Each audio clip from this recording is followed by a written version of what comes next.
Assalamualaikum warahmatullahi wabarakatuh. Rahayu, rahayu, rahayu. Salam sejahtera, salam sehat selalu. Semoga Tuhan senantiasa memberi kesehatan kepada kita semua dan kita dijauhkan dari wabah COVID-19 yang telah mengguncang manusia di seluruh alam ini. Pada kali ini saya mau membagikan tips cara pembuatan jamu instan. Jamu ini adalah resep dari peninggalan nenek moyang kita yang perlu kita lestarikan dan kita budayakan kembali. Karena apa? Karena resep ini adalah peninggalan nenek moyang kita yang sangat ampuh dan terbukti manjur untuk menyembuhkan segala keluhan penyakit dalam. Akan tetapi alangkah baiknya sebelum Anda menonton, saya peringatkan, saya ingatkan, jangan Anda skip, tonton sampai habis. Kalau Anda suka dengan video ini, Anda like, komen, dan share kepada teman-teman Anda semua. Mudah-mudahan video nanti bisa bermanfaat untuk Anda semua.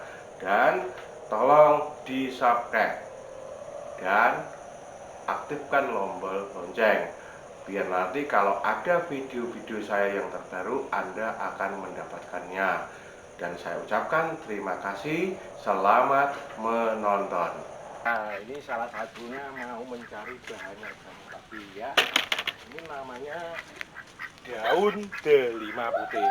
Ini jarang sekali orang yang mempunyai tanaman ini. Ini bahannya agak sulit sendiri karena ini jarang orang yang mempunyai daun seperti ini. Ini yang ada di daerah, kalau di Jawa Tengah adanya di daerah Wonogiri, di daerah Sunan Muria, di daerah Kudus itu yang ada. Kalau delima merah, delima hitam itu banyak yang punya.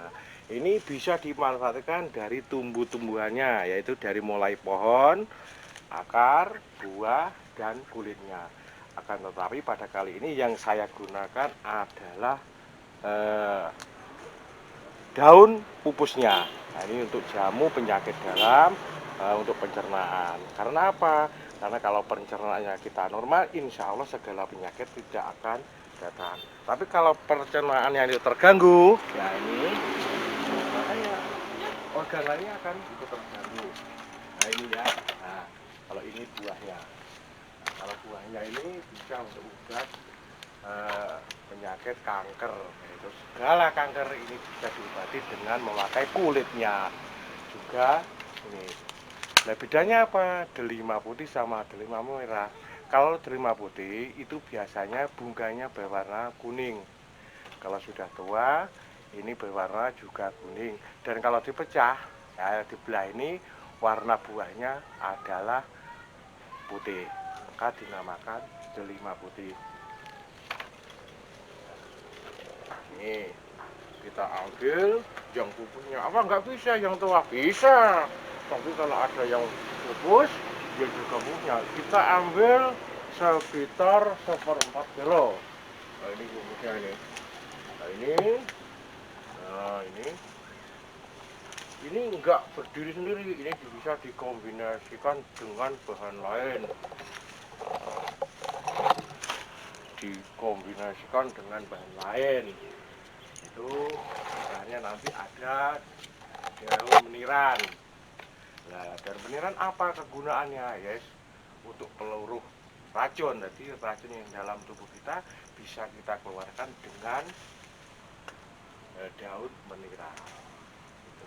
Nah, ini untuk pencernaan, baik itu lambung, baik itu usus, nah, itu bisa diatasi dengan ini. Ini kalau orang menstruasi aja biasanya datang menstruasi, perut merasakan sakit, digodok daunnya segini, ini diminum, insya Allah sampai habis menstruasi sudah nggak merasakan sakit. Itu adalah peradang nyeri. Namanya daun delima putih. Terus kita lagi cari bahannya, namanya daun meniran. Nah, ini tapi sudah saya bawa dari sawah. Nah, tanaman ini bisa kita dapat di sekitar rumah kita, di dekat persawahan. Ini namanya daun meniran. Nah, ini apa? Ini juga untuk peluru racun ini. Bukan meniran beras ya mas ya, tapi adalah daun meniran. Karena apa? Karena ini ada penir-penirnya ini. Nah, kalau Anda ingin tahu apa namanya nutrisi dari ini, ya silakan Anda lab sendiri, bawa ke tempat lab, mahal. Nah, saya yang penting sudah teruji, terbukti bisa untuk menyembuhkan dan mengatasi keluhan kita. Yang kedua adalah bahannya ini. Nah, ini bahannya ini kita cuci. Nah, ini lagi kita cuci. Kita cuci yang bersih. Nah, kita cuci. Jadi sampai akar-akarnya kita cuci, sampai atas kita cuci, kita rebus, ya, kita rebus di panci.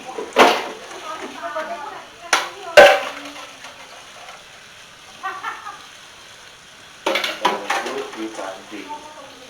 Nah, ini di panci ini ada besar-besar.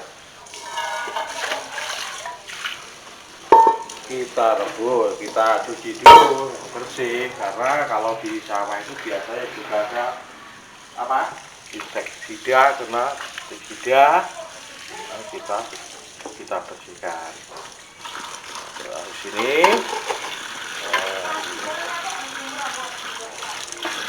nah ini kita masukkan ke sini ya. Kita rebus selama sekitar 30 menit atau hampir 1 jam. Tapi panasnya tidak boleh melebihi 1 derajat. Kenapa? Nutrisi dari tumbuhan ini bisa hilang. Jadi kita panaskan sekitar 30 menit sampai 1 jam dengan panas 75 derajat. Dan tidak boleh digodok, direbus di panci aluminium. Bolehnya dengan apa? Panci stainless atau dengan kuali. Nah, nanti hasil rebusan ini kita rebus. Nah, ini ya. Nah, ini kita rebus, nggak boleh terlalu panas. Kita tunggu selama 30 menit sampai 1 jam. Tapi panasnya tidak boleh melebihi 100 derajat. Karena apa? Nutrisi yang ada di kandungan daun delima dan meniran ini nanti akan hilang. Dan setelah ini direbus nanti selama 30 menit atau 1 jam sampai 1 jam didinginkan untuk meres. Bahasanya Jawa betul. Nah, itu memeras ini. Ini bahannya dari temulawak sebanyak 4 kilo. Itu bahannya. Yang pertama adalah daun delima putih 1/4 kilo, daun meniran 1/4 kilo, temulawak 4 kilo, kunir 1 kilo, gula aren, gula batu, sama gula putih. Tapi untuk meres ini ya.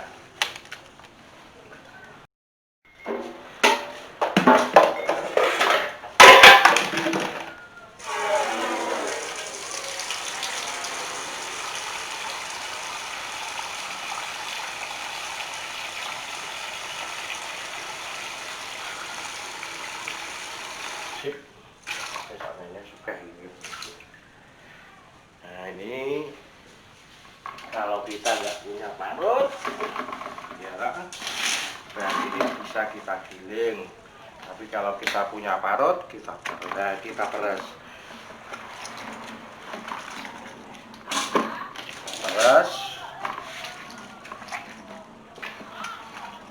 Kita ambil sarinya. Tapi bukan sari nanti kalau jamu ini tidak memakai ampas, pati, hanya memakai sarinya saja. Nanti setelah habis diperas ini, bukan langsung dipakai, dibikin, direndam selama 3 sampai 4 jam. Untuk apa? untuk memisahkan antara sari dan padi. Jadi kalau padi, kenapa kok nggak digunakan padinya? Padi itu tidak boleh, karena apa? Memperberat kerja ginjal. Dulu para medis bilang, kamu jangan banyak minum jamu Jawa, nanti kena penyakit ginjal. Tapi dia nggak menjelaskan. Harusnya dijelaskan, kenapa kok nggak boleh? Karena biasanya kalau orang nggak paham, membuat jamu kunir, temulawak itu diminum sekalian blendernya itu nggak boleh. Harusnya orang awam itu diberi pengertian bahwa pati temulawak sama kunir itu bisa memperberat kerja ginjal, apalagi sudah usia di atas 35, itu harus hati-hati. Jadi yang bagus gimana? Minum jamu itu udah diamkan, diminum beningannya saja. Nah, cara membuat jamu ini nanti gimana? Ya juga itu seperti itu. Jadi beningannya saja. Jadi ampasnya dibuang, padinya dibuang, tinggal diambil sarinya saja. Oke loh. Temulawak 4 kilo, ya kan? Saya ulangi lagi, temulawak 4 kilo, kunirnya 1 kilo, terus daun delimanya 1/4 kilo, meniramnya 1/4 kilo, nanti gula putihnya 4 kilo, gula batunya 1 kilo, gula aren 1 kilo, sama madu. Ini yang belum saya tunjukkan adalah gula putih. Anda mungkin sudah tahu gula putih, gula aren. Gula aren itu yang banyak menghasilkan gula aren itu di daerah Jawa Timur, itu adalah di daerah Trenggalek. Itu banyak sekali orang yang memproduksi gula aren. Jadi kita harus tahu gula aren yang asli gimana, yang campuran gula tebu gimana, kita harus tahu. Terus dikasih gula batu. Tapi nunggu proses ini setelah diperas ya, namanya diperas ya Mas ya? Memperas. Ya, diperas ini ditunggu selama 3-2 jam untuk memisahkan antara sari dan padi, biar nanti aman untuk diminum. Ini adalah jamu warisan dari leluhur kita yang perlu kita budayakan dan kita lestarikan. Karena apa? Jamu mbak-mbak kita itu sebetulnya lebih ampuh daripada zaman sekarang. Akan tetapi generasi penerus, generasi kita ini sudah agak pudar kepercayaannya kepada budaya-budaya ini mbak. Karena apa? Hidup kita tanpa nenek moyang kita itu ya apa artinya gitu. Itu harus kita lestarikan. Kalau Anda ingin tahu sendiri nutrisinya, uji klinisnya, uji labnya, kandungannya, silahkan Anda lab sendiri. Saya nggak mau lab, itu biaya mahal. Yang penting saya sudah yakin, terbukti dan teruji, sudah bermanfaat kepada masyarakat, tidak membahayakan, ya sudah. Kok disuruh untuk uji klinis ke lab? Ya kalau Anda memang Anda punya duit, ya silakan saya tunjukin buah delima itu gunanya untuk apa. Kamu lihat sendiri, bisa nggak di apa namanya, di Google ya, kegunaan yang butuh apa. Karena pengalaman dan ilmu itu tidak harus ditempuh di meja belajar atau di bangku sekolah. Ada orang yang sukanya cuma ngaritan, nggak punya pendidikan, tapi oleh Allah diberi kenugrahan. Ya, akhirnya gimana ya? Dia tahu lah, ditanyakan uji klinis ya dia nggak tahu. Ada orang sakit, sakitnya apa? Dia mendekat kepada Allah, ya dia dikasih pengalaman, dikasih pengetahuan. Wah, inilah obatnya. Orang itu ditanya uji klinisnya ya nggak tahu. Ya, kalau Anda ingin tahu ya kamu cek sendiri gitu. belum tentu orang itu pakainya profesor, doktor itu lebih pinter. Iya tak Mas? Iya. Begitu. Kenapa mbah-mbah kita dulu kalau mengobati orang itu mudah? Karena apa? Dia punya kepercayaan, punya keyakinan yang tinggi, ritualnya tinggi. Dulu mbah-mbah kita itu kalau apa namanya Bu? Mas? Nenek Dulu moyang. itu nenek moyang kita itu mbah saya sendiri kalau mengobati orang gini, sakit kepala cuma diambilkan dibuang gitu aja. Dibawa plakkan ke kepala, dia berdoa, doanya gampang, nggak kayak sekarang banyak doa tapi tidak manjur. Bener nggak? Oh iya lah. Nah, dulu mbah kita cuma doanya gini, coba joku tayasu marikono ramarikono, marikono ramarikono. Karena apa? Dia pertama berusaha, yang kedua pasrah, yang penting pasrahnya itu marikono Gusti Allah, orang marikono ya urusane Gusti Allah. Kita cuma usaha.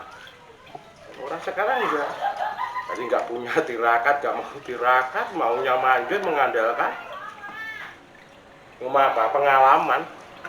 Jadi dia cuma kuantitasnya, tapi kualitasnya kurang. Nah, ngilmu nenek moyang kita sebetulnya sangat lebih.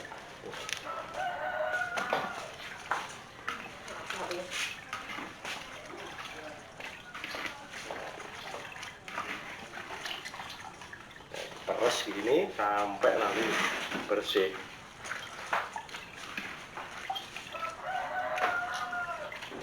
Ambo Mas, ini ilmu nenek moyang kita tuh ambo. Cuma kepercayaannya generasi sekarang itu banyak yang kurang percaya. Jadi sugestinya itu dididik obat, didik ke obat, didik. Sedangkan obat itu kalau Anda mau membaca sendiri meredakan, bukan menyembuhkan. Kayak gitu. Jadi meredakan, bukan menyembuhkan. Dulu orang sakit perut mbah kita cuma pakai apa itu? Golore sembuhan, ditalekne yang weteng, alhamdulillah sembuh. Karena apa? Sugesti dan doanya orang dulu itu manti. Kenapa? Gelem kangelan, gelem tiraka, mendekatkan diri kepada Tuhan yang Maha Esa. Sekarang enggak mengandalkan kalau orang pandai ya mesti manjur, belum tentu. Ya lah, belum tentu. Orang bodoh kita lewa-lewo penggane ngarit nyuwun sewu. Enggak, Allah diberi kenugrahan. Muni samuni njaluk sak njaluk insyaallah dikasih sembuh. Tuh. Jadi belum tentu itu terus itu sekarang itu katanya ada orang yang itu ada obat corona itu ditanya pakate opo, sekolahnya dari apa, profesornya sekolahnya di mana. Nggak perlu itu. Allah memberikan ilmu kepada orang itu tidak memandang itu, cuma dia itu memandang oleh Allah itu yaitu kedekatannya. Kalau orang mau dekat nggak bisa dijangkau dengan akal. Dulu itu zaman company katanya mbah saya itu menir itu ada orang yang sakit perut nggak bisa disembuhkan, akhirnya pergi ke rumah orang tua. Nah, di situ dikasih apa? Kasih serindel, akhirnya dimakan oleh ajudan, dikasihkan kepada itu ajudane wong londo itu. Terus akhirnya di mana itu diombeknya yang ada company, akhirnya wah sembuh. Akhirnya memberi nama, kalau dulu kan ulama ikiai, kiai dan ikiai, dijubuk nih kiai lo serindel mari. Kenapa? Keyakinan, sugesti, kepercayaan yang tinggi. Jadi yang menyembuhkan itu bukannya obatnya, akan tetapi adalah apa Mas? Keyakinannya. Kita minum obat, wah kok kayak ramari. Yang menyembuhkan itu bukan obatnya. Obat itu adalah cuma pelantara. Lantaran minum obat, semua adalah yang menyembuhkan adalah Tuhan. Jangan beranggap bahwa obat ini menyembuhkan. Rusak Mas nanti itu. Keyakinan kita rusak. itu mari untuk generasi penerus kita urip-urip lagi budaya Jawa, budaya nenek moyang kita. Karena tanpa nenek moyang kita bukan apa-apa. Kita bisa begini karena nenek moyang gitu. Jangan lupakan, sedikit-dikit ya tetap kita gunakan. Karena ojo sampai lali, ojo sampai ditinggal kebudayaan, kepribadian, ketimuran, kesopanan itu lebih ampuh. Negara kita itu akan kaya hasil alam, ya Mas. Kaya sekali hasil alam itu, baik untuk mengatasi segala keluhan, segala masalah itu Allah sudah menciptakan mudain adalah gawaun. Setiap permasalahan, setiap penyakit itu pasti ada. Cuma kita itu mau dan tidaknya untuk berpikir. Jadi Gusti Allah menguasai di sekitar kita sudah banyak tanaman tumbuhan. Jangan sampai kita itu terjajah di negeri kita sendiri. Loh kok gitu? Orang itu banyak tanaman, ya lah, seperti angkor, buah pare itu diekspor ke luar negeri. Setelah sama orang Cina itu diproses jadikan obat, ya kita yang beli. Itu satu kapsul, dua kapsul, satu bungkus itu harganya 750. Sebetulnya di daerah kita itu banyak. Namanya adalah buah angkor. Itu untuk mengobati, yaitu saraf. Orang stroke, orang baru kecelakaan itu minum itu. Tapi orang kita itu sudah nggak mau gitu. Rata-rata ini obat, ya monggo lah, punya duit toh. Tapi sebetulnya obat kita itu, obat dari nenek moyang kita itu lebih ampuh, saya yakin dan percaya dan sudah membuktikan sendiri. Saya itu dulu itu pernah sakit, sudah saya bawa kemana-mana, sudah tepung gelang. Katanya gini-gini, gak mari Mas. Ya marah ini siapa? Ya wong Jawa Mas. Kasih obat, dikasih jamu, dikasihkan cara gini, alhamdulillah bisa sehat sampai sekarang. Dan sampai sekarang saya sudah bisa membuat jamu, alhamdulillah, bikin jamu sendiri, ya lah, bisa sedikit-sedikit bisa menerapi orang, bisa untuk membantu masyarakat sekeliling kita. Kita nggak nyari bayaran, nolong gitu.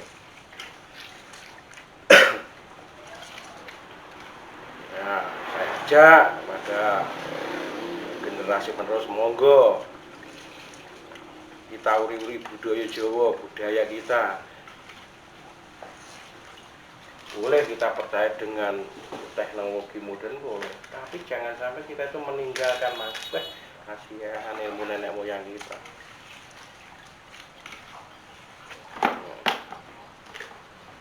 Dok, dibuat apa ini dok? Banyu.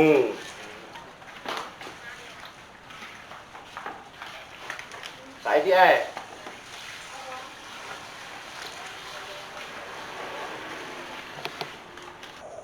Nah, ini bahannya tadi kunir, temulawak, daun delima sama meniran yang sudah jadi, sudah saya rendam. Ini adalah untuk memisahkan antara padi dan sarinya. Nah, ini kita tuang sini. Nah, ini kita tuang. Nah, kita cuma ngambil beningannya saja. Jadi kayak patinya itu dibuang. Karena apa? Karena ini adalah memperberat kerja ginjal. Tinggal segini. Nah, ini bahannya. Nah, ini Mas. Nah, ini kita lihat, ini patinya. Ya, ini kalau orang nggak tahu, ini bahaya ini. Nah, ini patinya dibuang. Karena apa? Karena ini adalah kalau dikonsumsi manusia adalah memperberat kerja ginjal. Nah, dokter benar, kamu jangan minum jamu. Nah, ini yang mengakibatkan ginjal itu gini.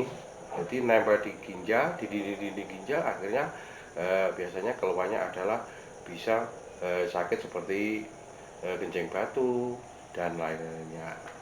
Ini maka dibuang ini. Dan yang kedua adalah ini. Nah, ini memakai gula batu. Tapi nanti kalau memasukkan sekitar air ini sekitar tinggal 1/4 dari semula. Jadi sekarang segini, nanti kalau tinggal sedikit ini dimasukkan. Ini gula batu.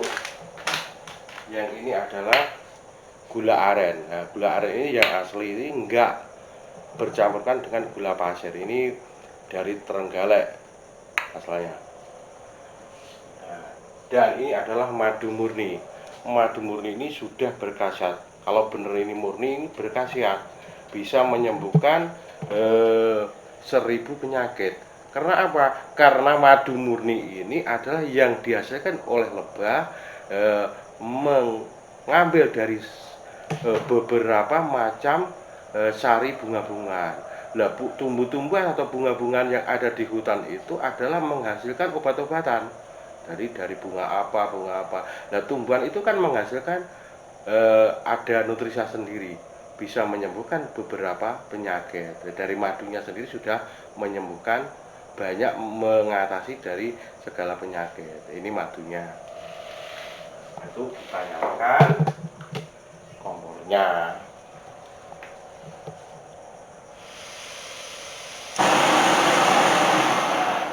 Ini kita nyalakan kompornya seperti ini.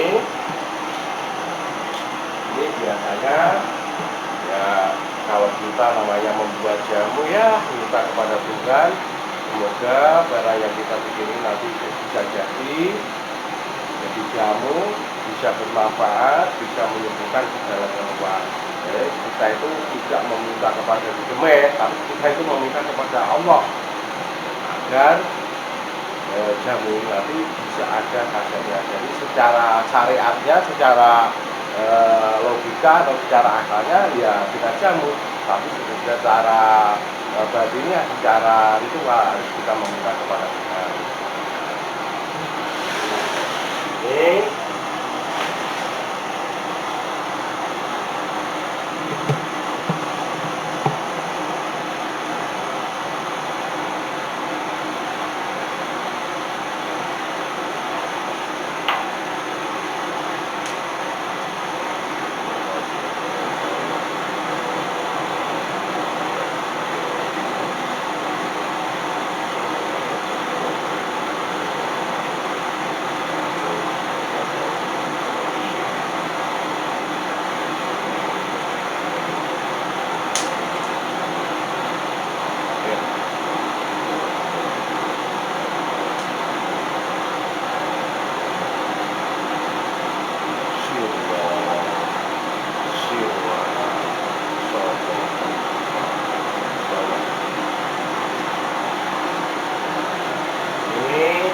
sekitar waktu memakan waktu sekitar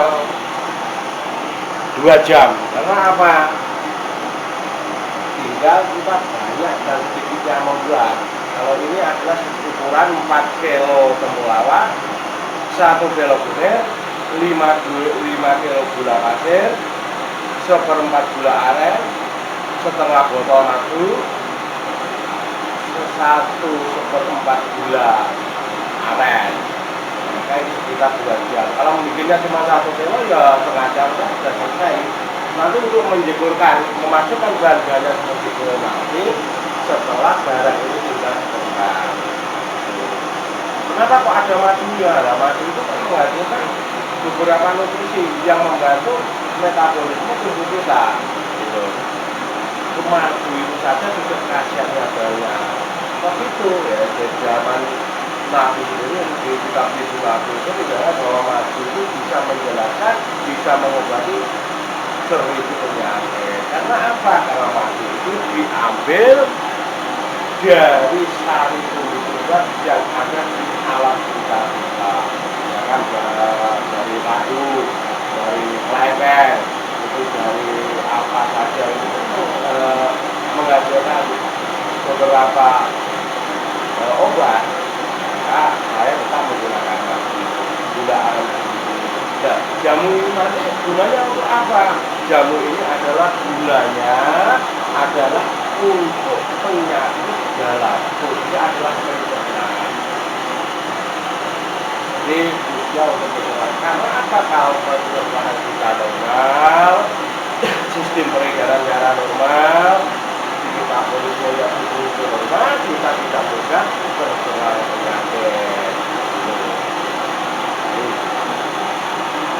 Ini untuk peradangan, jadi untuk jantung bisa, tapi kalau untuk jantung ada tambahan lagi, untuk liver ada tambahan lagi, untuk emak yang kronis sakit peradangan pada usus pun bisa, tapi ada aturan yang minum.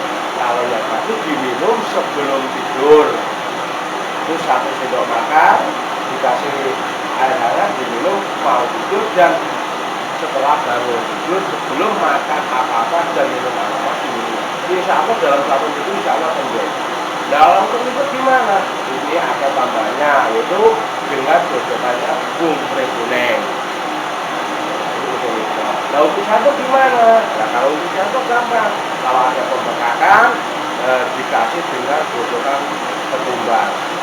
Jadi godok tumbar, lalu dikasih ini, diminum 1 hari 3 kali, insya Allah dengan izin Allah sembuh. Mudah-mudahan ini bisa bermanfaat untuk Anda semua ya. Kuwi le, nah ini. Nah ini kuwi sekali ini. Sambil rokok juga. Kita sambil rokok ya bisa.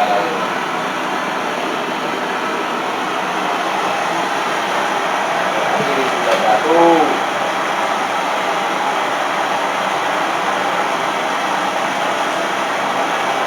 Nanti jadinya itu jamu ekstrak. Jadi kalau sudah jadi bubuan, sudah dicampur dengan madu, gula dan lain-lain itu seperti bubuan, seperti granul itu. Kita sebut dalam air panas sudah nggak ada ampasnya, jadi langsung kita minum, bahwa aman. Kita tanya, ini sudah uji klinis ya? Sudah dicoba kepada manusia. Banyak sekali yang menggunakan, alhamdulillah sembuh. Sekarang kan cuma buktinya saja, seperti itu aja. Ya mohon maaf, ini kalau dibawakan lagi saya nggak bisa, biaya mahal saya nggak bisa. Ini niatnya untuk menolong orang, untuk nggak untuk bekerja, nggak bergaya buat tenang. Jadi ini dibuat untuk menolong orang. Mungkin ada uang bisa menggunakan ini. Caranya seperti ini, cara pembuatannya. Nanti saya tunjukkan bahan-bahannya, komposisinya, dan aturan minum. Sepertiga dari asal mula. Ya kan, sudah sepertiga dari asal mula. Nah, ini kita masukkan bahan yang terakhir. Setelah mati juga nanti gula darah itu.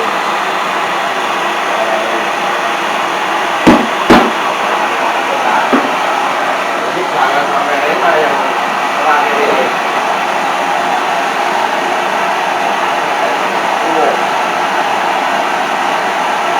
Kalau nggak punya teorinya nanti meluap.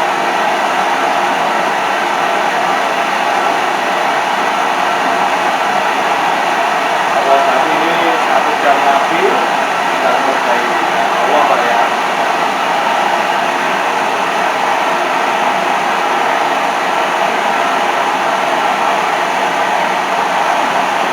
Ada seperti dilakukan.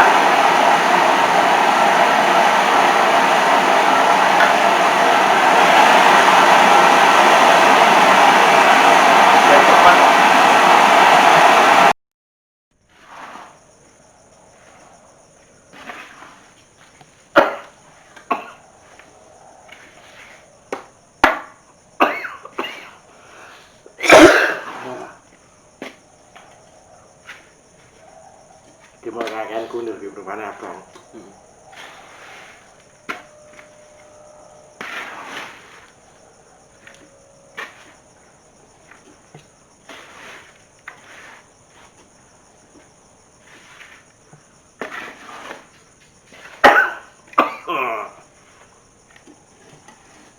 baunya menyengat.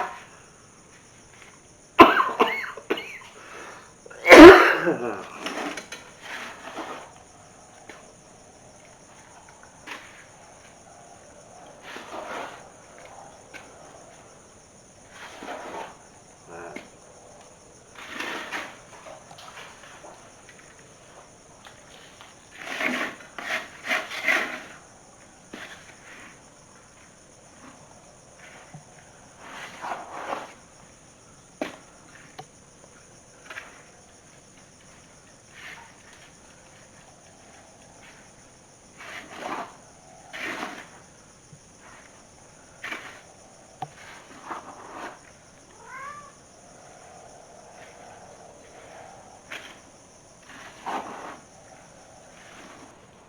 demikianlah tutorial dari saya, tips cara pembuatan jamu instan yang untuk mengatasi keluhan penyakit dalam.